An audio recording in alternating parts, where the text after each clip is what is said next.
Oi, gente! Começou o Pode Ser Melhor de hoje e eu te convido a fazer uma viagem filosófica com uma das grandes mentes do nosso país, professor Clóvis de Barros Filho. Seja muito bem-vindo ao SBT. Muito obrigado, muito feliz de estar aqui, uma alegria conversar com você. A alegria é toda minha. Você sabe que você é meu professor na pós-graduação.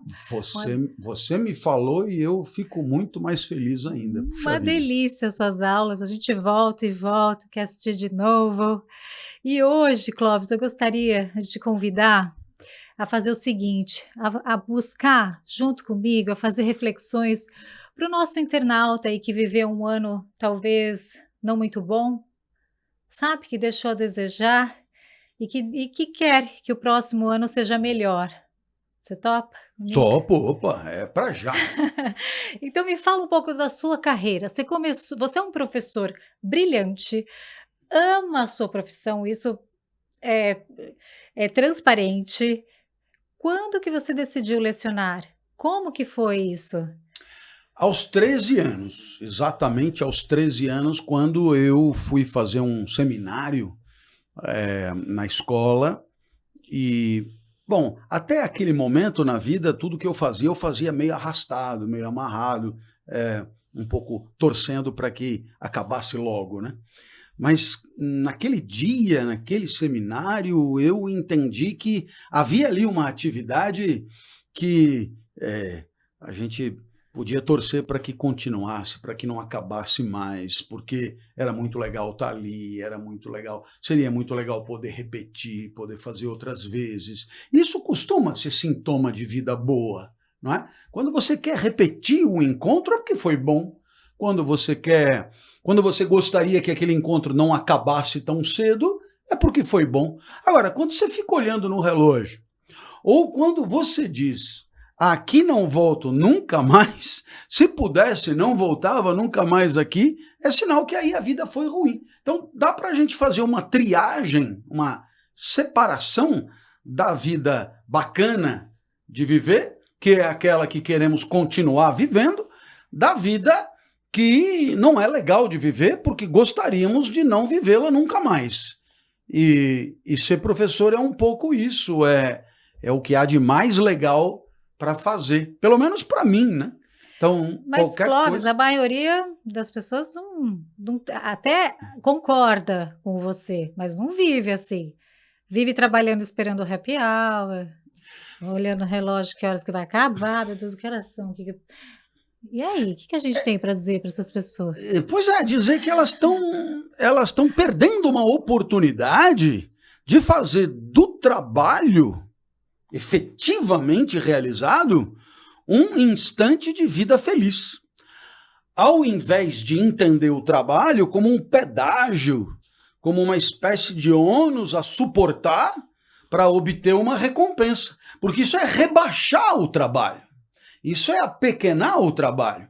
Mas é o que eu concordo com você. A imensa maioria das pessoas entende o trabalho como um tempo de suplício, um tempo de dor, de desconforto, e que deve ser vivido para que haja uma compensação, para que haja uma recompensa fora dali. Então a vida boa é fora do trabalho. Tanto que happy hour, que é o jargão mais conhecido aí do RH, é sempre depois, é sexta-feira depois do trabalho, é no bar, é fora dali, é em outro lugar. Ninguém fala de happy hour durante. E aí é um pouco admitir a falência mesmo, a derrota da vida.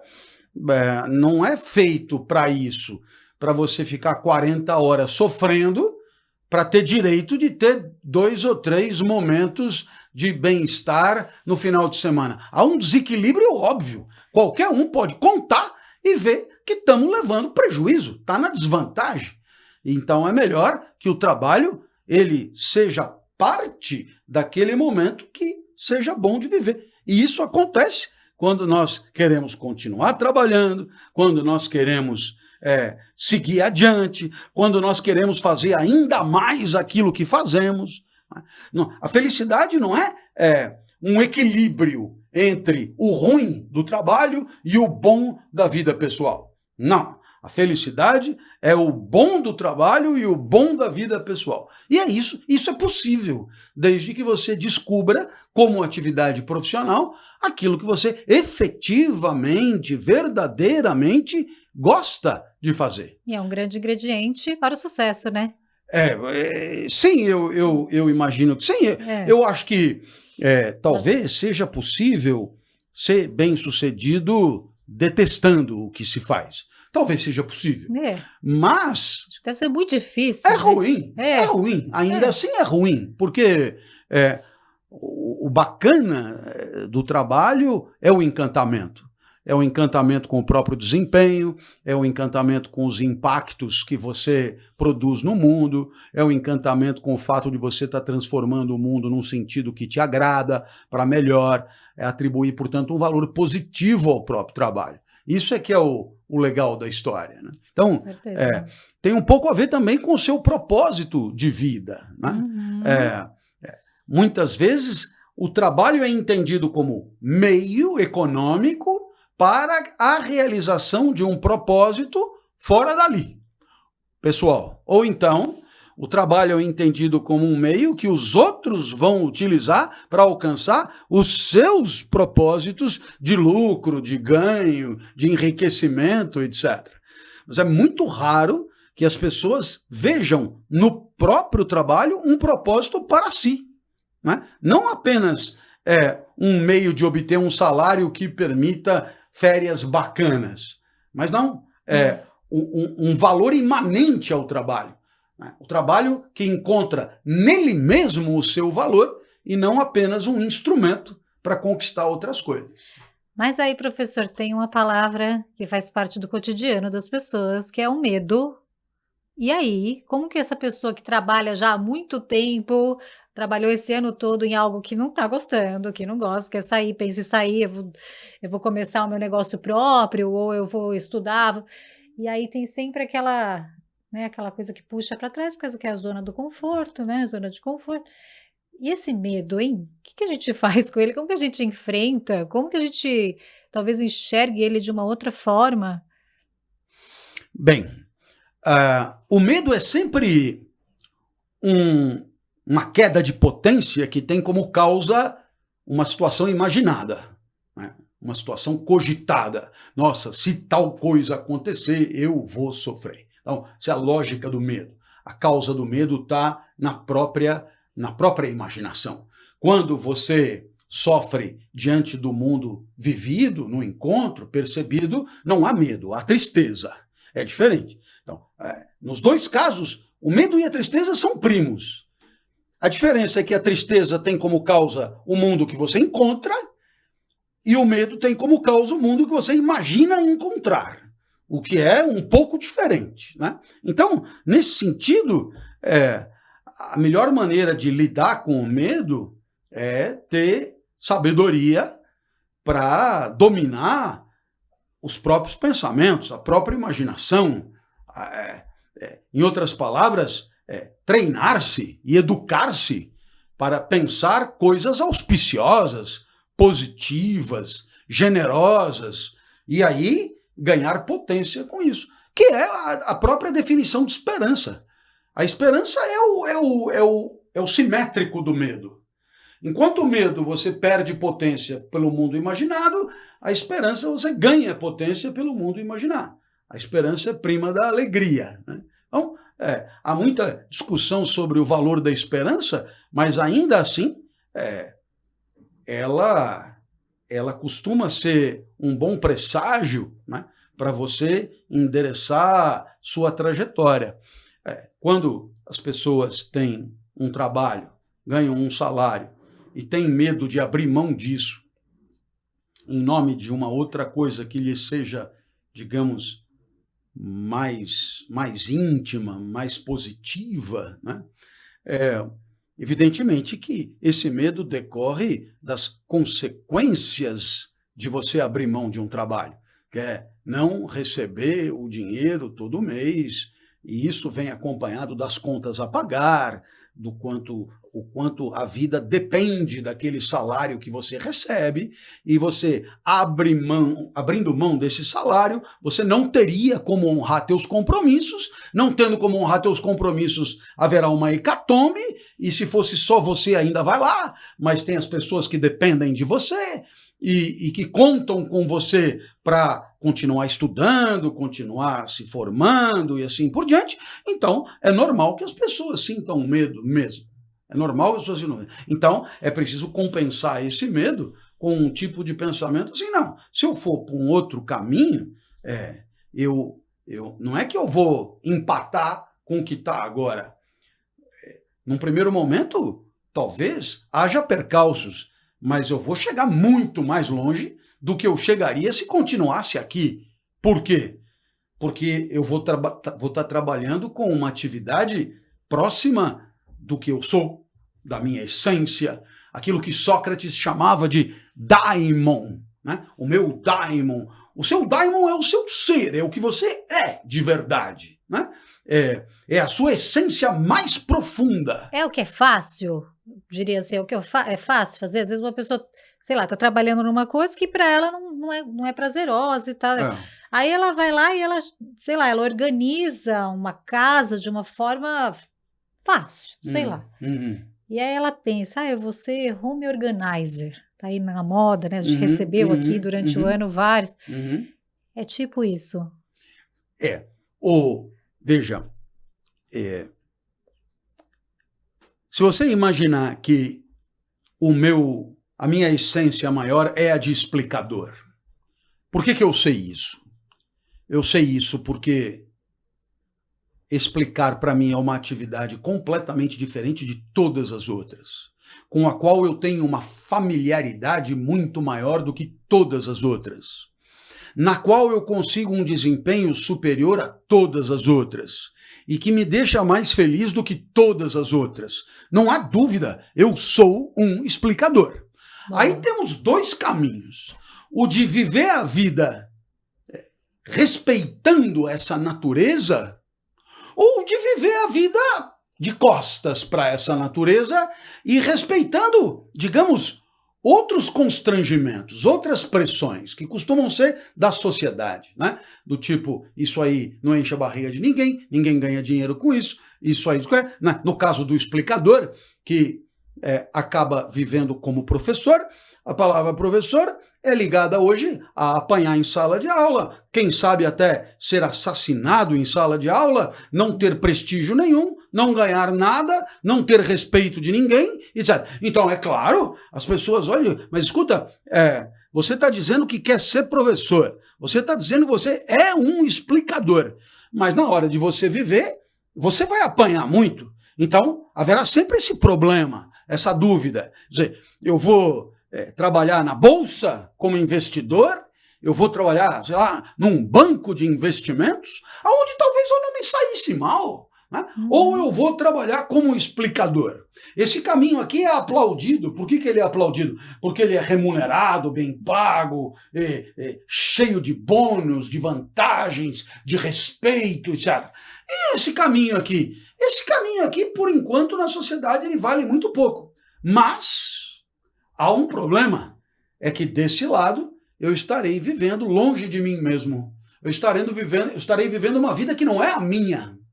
Enquanto que, deste lado, com ou sem o aplauso da sociedade, eu estarei vivendo a minha vida, a vida que me é destinada pela minha natureza, pelos meus talentos, pelas minhas aptidões, por aquilo que nasceu comigo, que me é inato. Esse é o daimon do Sócrates, né?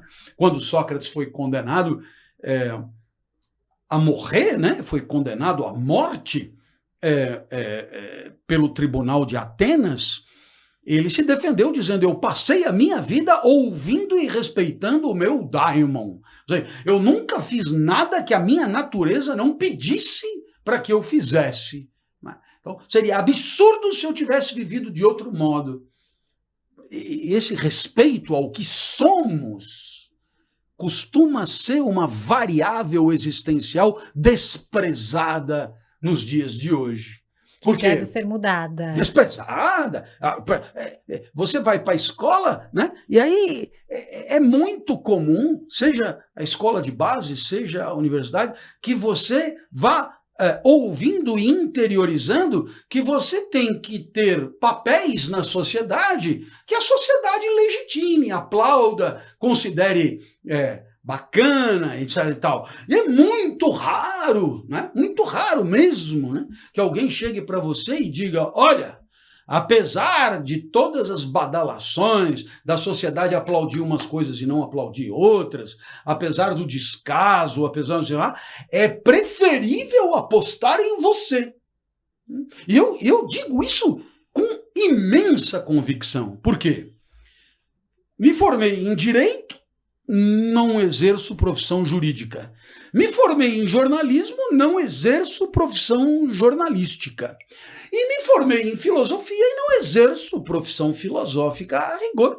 Eu me formei em 3 coisas e não segui nenhuma das 3. Eu sou um explicador, eu sou um professor, a minha vida é essa. E assim, se a sociedade aplaude, não aplaude, vaia, não vaia, você vai dizer, mas professor, hoje o senhor está bem na fita, hoje o senhor participa de podcast, nem sempre foi assim, o senhor é né? reconhecido, o senhor é bacana, o senhor é convidado para dar palestra, o senhor vive bem, etc. Pois é, querido, mas é isso que eu tinha para dizer. 30 anos atrás, ou 40 anos atrás, quando eu decidi apostar em mim, eu era anônimo, desconhecido, olhado como esquisito, desprezado como a maioria dos professores. E, portanto, claro, as coisas não começaram hoje. Né? Eu diria, as coisas estão terminando hoje.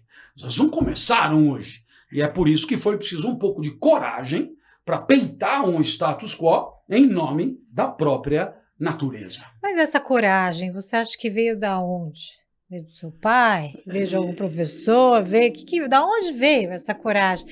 Pra gente ajudar esse internauta, esse cara que tá lá, que é um ótimo cozinheiro, e aí ele tá pensando em abrir um negócio, sei lá, um locutor. Eu dou graças a Deus, eu sinto um pouco disso, porque quando eu falei, mãe, eu quero ser locutora. Locutora? Ninguém é locutor nesse país, né?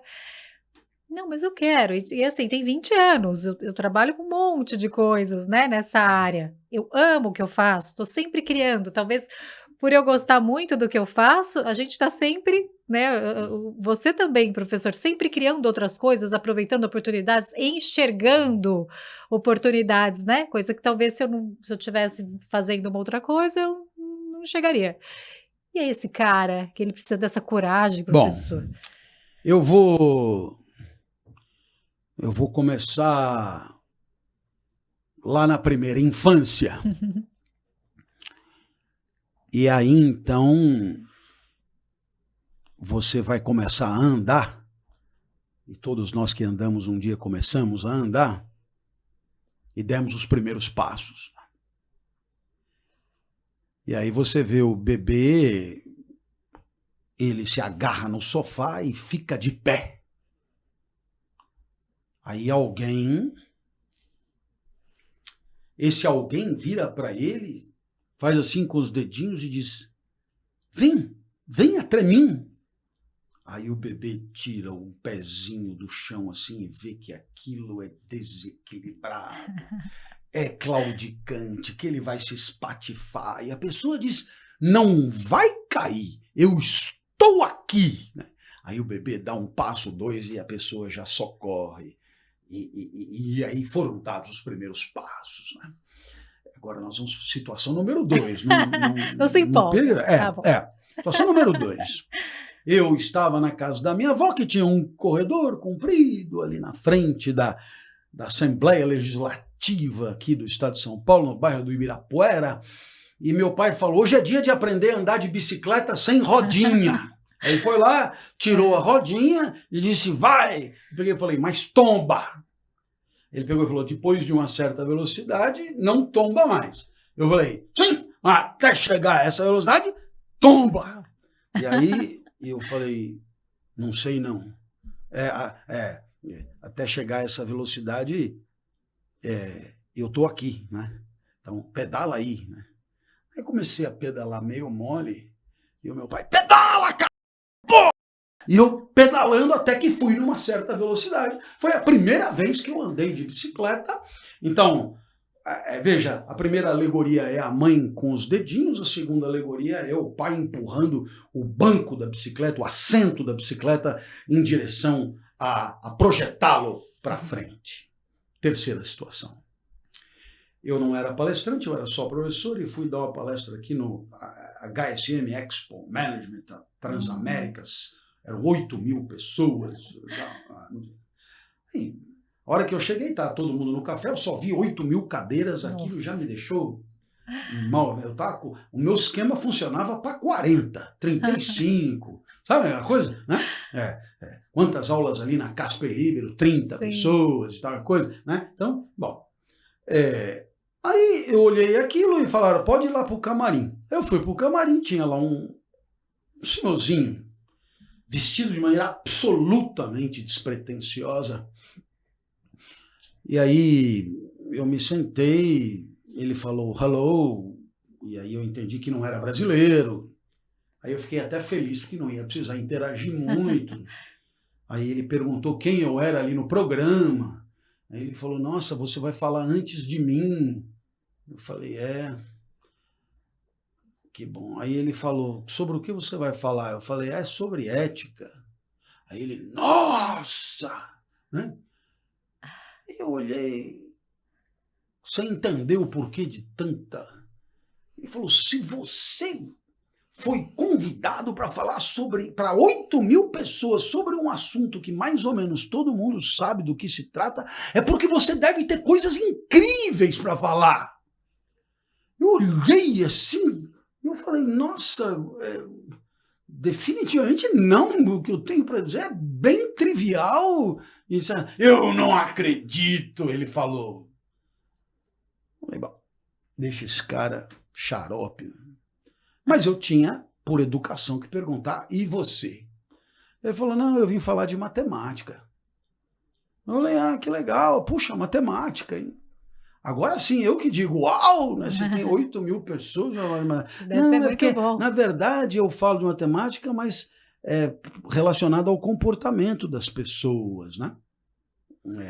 Eu falei, que bacana e tal. Ele pegou e falou, depois que eu ganhei o prêmio Nobel, a minha teoria dos jogos ficou muito conhecida. Aí eu olhei de lado, deve haver uma grande armação aqui.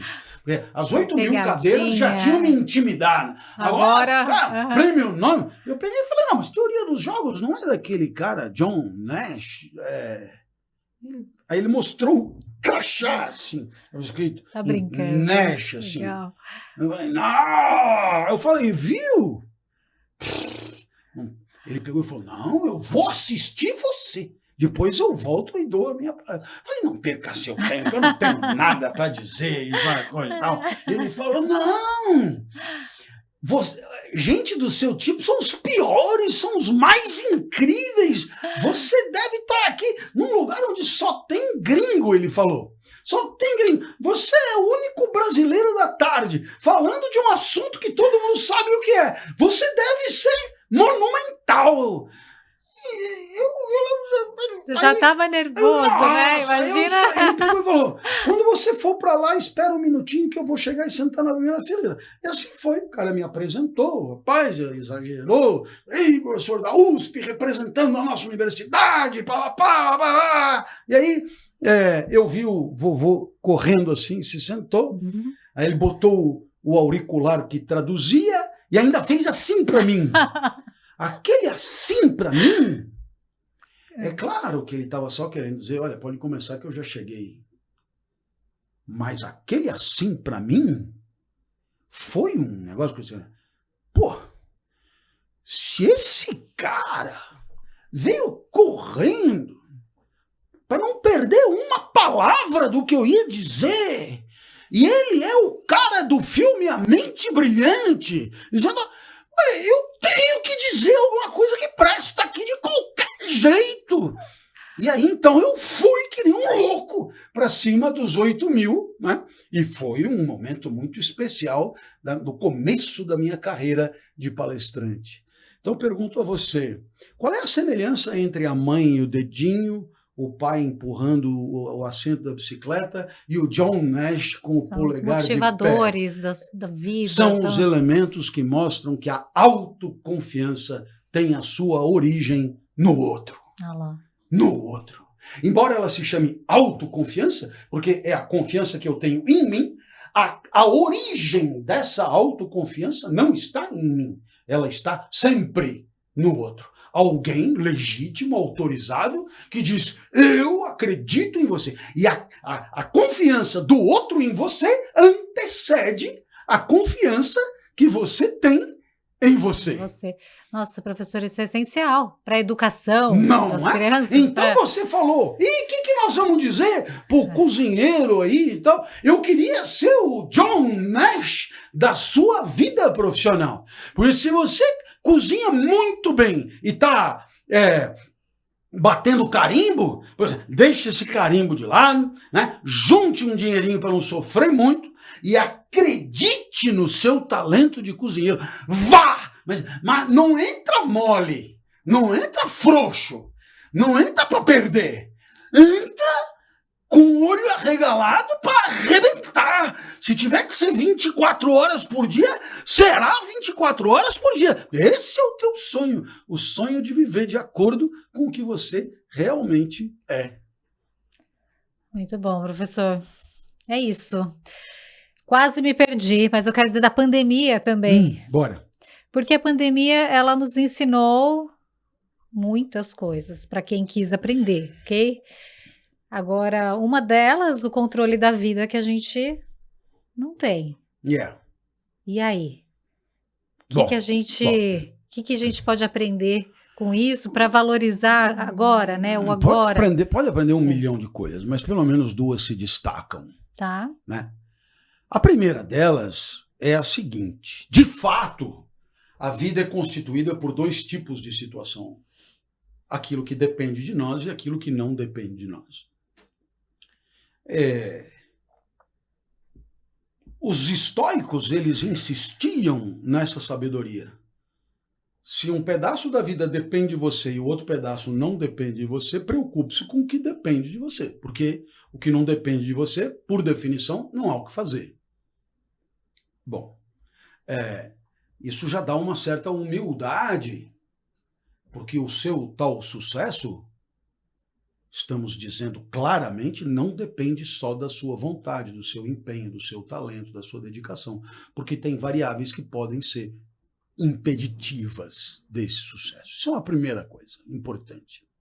A segunda delas, fomos adestrados a viver em nome de uma felicidade postergada, né?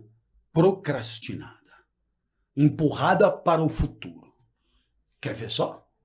Primeiro ano primário, a professora dizia que tínhamos que passar para o segundo ano, porque no segundo ano, sim. Aí seria até outra professora, outra classe, outros colegas, outros livros, muito bacana.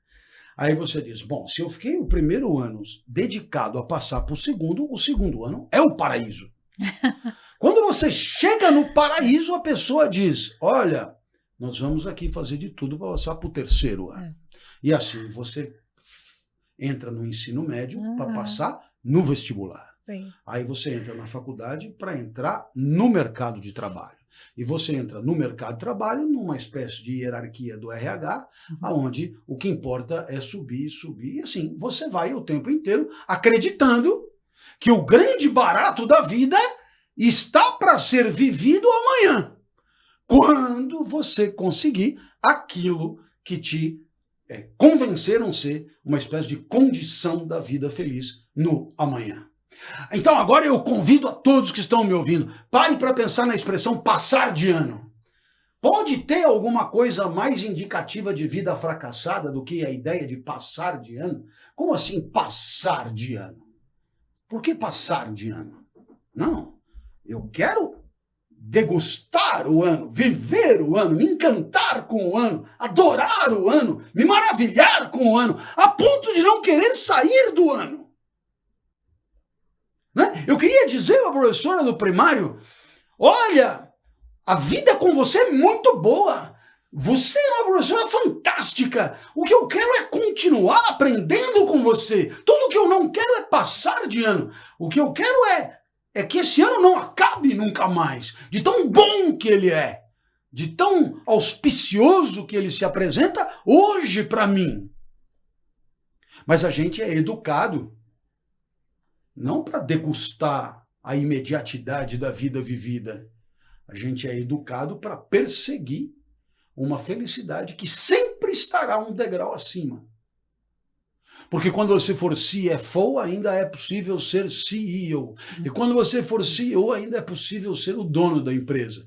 E quando você for o dono da empresa, haverá uma maior que a sua para você duelar. E até o presidente dos Estados Unidos parecia descontente com a sua condição, é sempre um faltante, é um saco que não se deixa encher, inviabilizando toda a satisfação. Você compra coisa, tablet 1, tablet 2, tablet 3, tablet 5, tablet 7, tablet 9, e você vai enchendo o saco, e num determinado momento você poderia ter inteligência e a lucidez de perceber, gozado, mas esse saco não enche nunca. Claro, ele não tem fundo. Ele não é feito para encher. Não vai chegar no topo nunca. Por quê? Porque sempre haverá o que você não tem.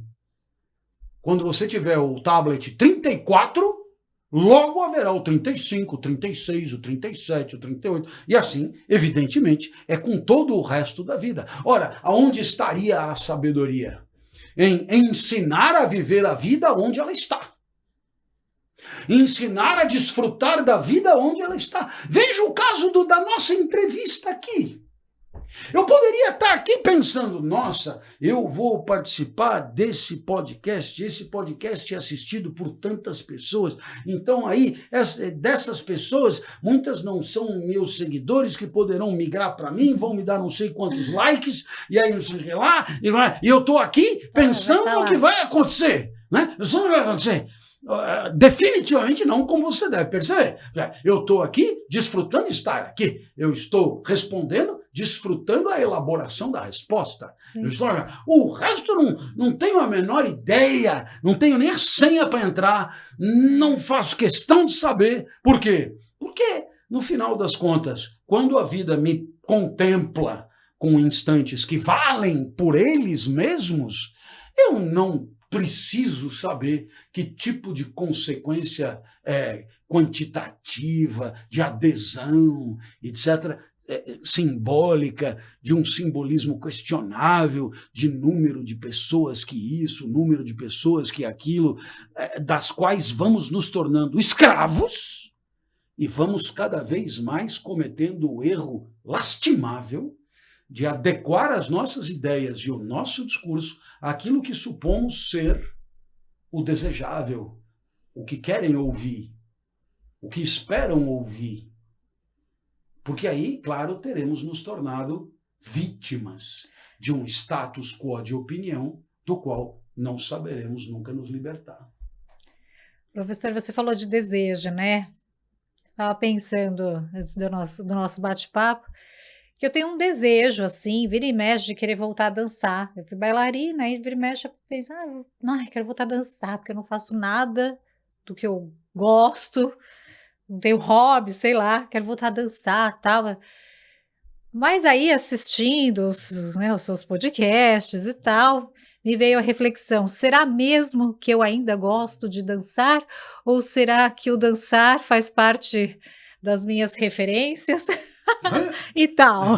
Será que eu não preferiria jogar vôlei agora? Não, mas e aí? É evidente, você não é escrava do passado. O passado nem sempre tem razão. O passado nem sempre foi bom. O passado nem sempre foi bem vivido. E, portanto, não há por que endeusá-lo como uma referência indesmentível. Eu te diria que, no meu caso, mais ou menos o contrário. Tirando dar aula, o resto tudo que eu me meti a evitar, justamente porque eu fiz é que é melhor tentar outra coisa. Então, é preciso ter a sabedoria de perceber de que o passado não nos escraviza. O passado não nos tiraniza. E mais do que isso, não é o passado propriamente, mas é aquilo que o passado permitiu que construamos sobre nós mesmos, que é a nossa identidade. Muitas vezes, por conta da vida vivida, somos obrigados pelo mundo a forjar uma definição de nós mesmos. Quem é você?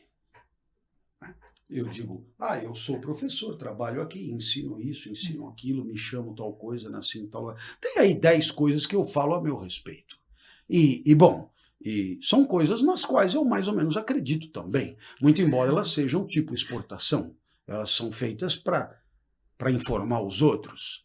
Ora, esse tipo de identidade, ele acaba, aí sim, acomodando demais as pessoas. Quer dizer, já que eu sou isso, então devo viver dessa ou daquela maneira. E com isso abrimos mão da autonomia e da liberdade que é a nossa, de ter infinitos caminhos possíveis a percorrer. Você não é nada que te obrigue a viver desse ou daquele jeito.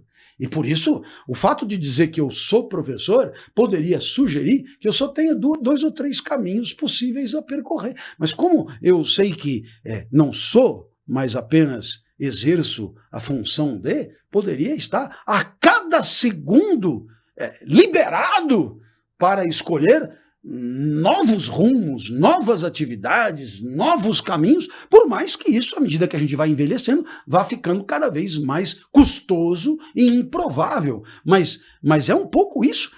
O fato de acreditarmos numa identidade para nós, exigência da sociedade, acabamos escravizados por uma definição que não ousamos desafiar. E não ousamos desafiar, quer dizer, se eu sou professor de ética da USP, então eu tenho que me comportar desse jeito, no máximo desse ou desse, né? Por exemplo, abrir um bar em Búzios, né? Não tem a ver. Não tem a ver. Como não? Né? Quer dizer, a cada segundo, a infinidade de possibilidades é muito grande. E nos deixamos circunscrever, limitar, apequenar, porque temos medo do risco. Temos medo da liberdade que é a nossa. Temos medo de assumir as rédeas da própria vida. E com isso vamos escolhendo em função do que mais ou menos sempre foi, que é o que a gente conhece melhor e o risco de erro nos parece menor. Mas aí a vida vai ficando pequena, estrangulada, asfixiada. Nos parece menor, né? Nos Bem parece isso. menor. Professora, eu tive o privilégio do ano passado de assisti-lo no Congresso Internacional de Felicidade. Aliás, o Gustavo Arnes esteve aqui e te mandou um abraço. Que bacana. Outro para ele, puxa vida. E lá, você falou sobre amor. Foi. Que é algo que está aí no cotidiano das pessoas, enfim.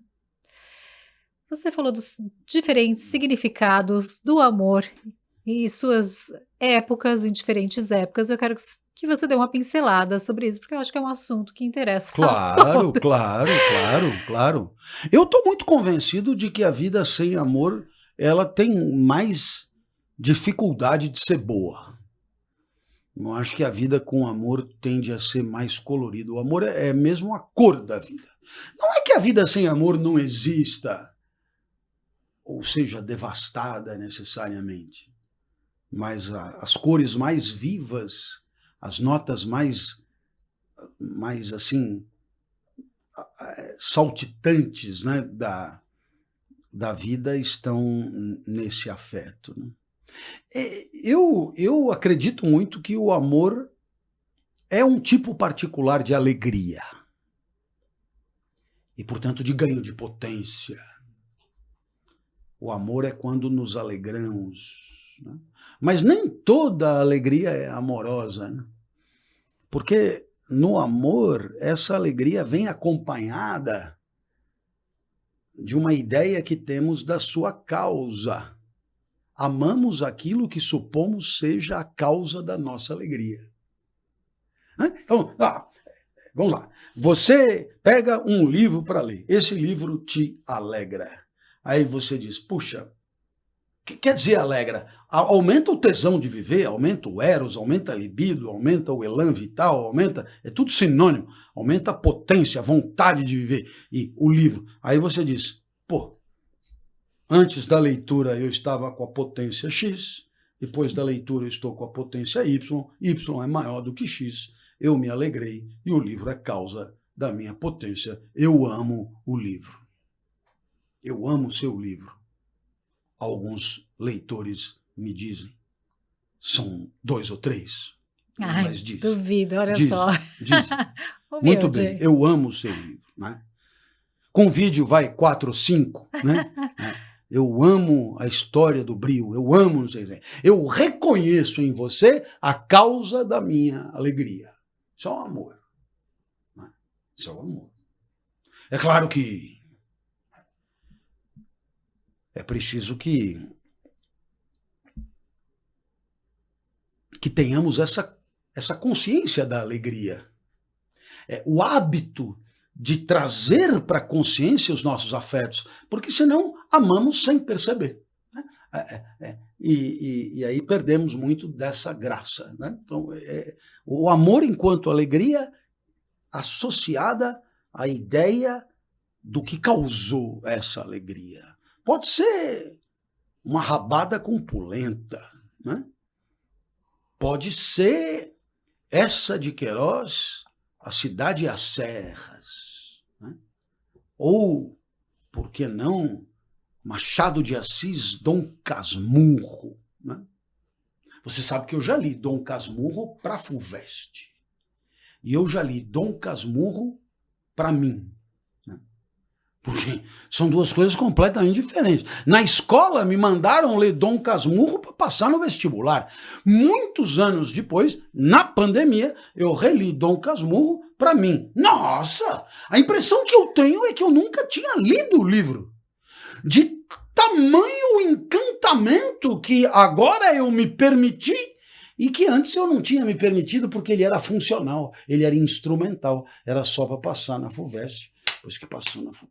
Aliás, quantos e quantos de nós, depois que saímos da escola, nunca mais pegamos num romance para ler? Não é culpa sua, é culpa da escola, que vinculou a leitura a passar de ano. Não tem mais ano para passar, não precisa ler mais. Né? Então, nossa, o Dom Casmurro, o Essa de Queiroz, Primo Basílio, o Gabriel Garcia Marques, O Amor nos Tempos do Cólera, sei lá, e vai por aí, isso alegra. E você identifica a causa da tua alegria. E na pandemia eu reli todos, e eu me encantava, e eu me perguntava, como é que eu não me dei conta da maravilha disso quando da primeira leitura? Por que isso não aconteceu? Por que só agora eu estou fascinado pelo jeito como Machado de Assis escreve? Você imagina que no Dom Casmurro ele começa, ele apresenta no capítulo uma personagem, depois a outra personagem, depois a outra personagem, depois a outra personagem, cada capítulos pequenos. Aí ele diz, bom, agora que eu já apresentei todas as personagens, agora vamos àquela tarde de fevereiro, papapá. Nossa! Imagina se eu ia me atrever a escrever um livro onde os primeiros capítulos é a apresentação das personagens. Mas, claro, é a diferença da genialidade para o carroceiro. Aquilo é monumental como produção literária. E aí você se dá a oportunidade e se autoriza o desfrute. Esse é o amor como alegria. Né? Haverá uma outra possibilidade de entender o amor que é a de Platão. Por isso que a gente fala tanto do amor platônico. E quando a gente fala de amor platônico, certamente não são os amores que Platão sentiu. São as definições que Platão deu sobre o amor. E aqui ele chancela, você encontra no Banquete, que é um diálogo, na boca sempre de Sócrates. Amar é desejar. O amor é o desejo. Amamos aquilo que desejamos e amamos aquele que desejamos. E o desejo, por sua vez, é o que nos faz falta. Portanto, você tem uma equação macabra. Você ama e deseja o que não tem. E quando tem, por definição, não pode desejar mais. E como o amor é desejo, por definição, não pode amar mais. Então, de duas, uma. Ou a vida é uma frustração horrível de amar desejando quem nunca será seu, ou a vida é um tédio insuportável de ter que tolerar na presença quem um dia talvez você tenha desejado, mas deixou de desejar, porque agora vive com você. Mas isso é Platão. Eu estou plenamente convencido de que Platão não tem sempre razão. Isso é muito bom. Embora o desejo exista na falta, é perfeitamente possível o amor na presença, no encontro. Sabe? Porque entre a sede e a sede terrível, e você tá empapuçado de cerveja depois da 18ª cerveja, não são só essas duas vidas, né? Ou é a frustração do desejo, ou é a saciedade vomitante. Não, tem o primeiro gole, tem o segundo gole, são prazerosos, são alegradores, são incríveis e são na presença. E são na presença. É perfeitamente possível, portanto, amar aquilo que não faz falta. Pelo contrário, amar aquilo que constitui o mundo, que já integra o mundo, que pertence ao seu mundo e que te faz muito bem. E que no máximo você gostaria que continuasse pertencendo ao seu mundo. Você pode, portanto, dar razão aos dois. Você pode perfeitamente amar o que você não tem naquele momento, e aí é Platão que tem razão. Mas você pode perfeitamente amar aquele que está te abraçando. E aí é Spinoza quem tem razão. Alegria acompanhada da ideia da sua causa. O amor pode ser na falta? Pode, quando há desejo. O amor pode ser na presença? Claro, quando há alegria. Ficou mais ou menos... Ficou? Foi ótimo. Clóvis, vamos falar do seu gato? Vamos falar do meu gato. Seu gato observa os humanos? Ele observa. Eu quero que você passe para a gente alguns ensinamentos que a gente vai encontrar aqui dentro desse seu último livro. Todos são maravilhosos, eu estou lendo. Esse aqui ainda ganhei de presente do meu marido. Vou lá no meu momento de gestação, ele me trouxe, é muito interessante, porque você fala, gente, como que a gente faz mesmo, assim, né, algumas coisas, parece que ele te observa, é isso, ele observa você, ele observa os humanos, porque temos muitas coisas em comum. Pois é. E aí? O gato Epaminondas, que existe, as fotos do livro são fotos dele mesmo, verdadeiras. O gato Epaminondas é um gato observador, como suponho sejam todos os demais gatos. Que fofo. O gato, aí ele era bem bebê ainda, né? O gato Epaminondas, eu fico assistindo televisão e ele fica... isso. Ele fica olhando para mim, né? Ele se instala assim entre as minhas canelas e eu olhando lá na televisão e ele olhando para mim. E ele fica observando as minhas reações. E ele, obviamente, tira as suas conclusões. E eu comecei a supor as conclusões que ele tirava das observações dele e fui anotando. O resultado dessas anotações foi o livro. O gato Epaminondas, ele tem um misto de compaixão e desdém. Depende um pouco do humor dele. Quando ele está de bom humor, ele tem por mim compaixão. Isto é, ele se solidariza com o meu sofrimento. Quando ele está de mau humor, ele tem por mim desdém. Ou seja, uma espécie de atribuição de valor negativo dada a minha incompetência como vivente, né? Epaminondas tem certeza de que nós humanos somos viventes despreparados, viventes inferiores, viventes sem nenhuma sabedoria existencial e por isso atormentadíssimos. E aí, claro, ele comenta que ele, por ser gato, vive como gato, limitado na sua gatitude, e que ele está super bem assim, e que nós nos vangloriamos do principal dos nossos defeitos, que é uma natureza pobre, e, portanto, a necessidade de completarmos a nossa natureza com liberdade, com escolha, com vontade. E nós nos vangloriamos disso, quando, na verdade, isso é a fonte de todas as nossas angústias.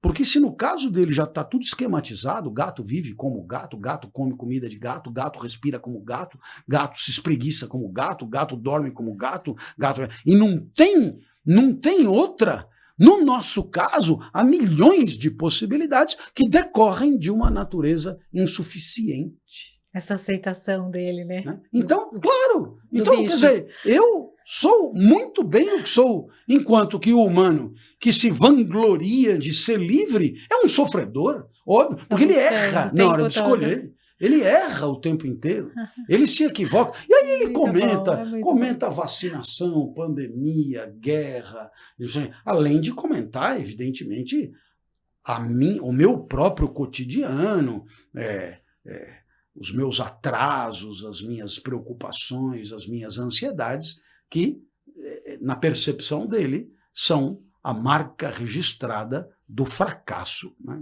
O fracasso. E é mais um grande aprendizado para a gente. Clóvis, muito obrigada pela sua Nossa, presença. sou eu que agradeço, foi lindo o papo. Espero que todos tenham curtido. E com certeza, espero que estar aqui tenha sido para vocês um momento que tenha valido por ele mesmo e que vocês não aproveitem esse momento para nenhum ganho futuro, porque isso é um jeito estúpido de viver.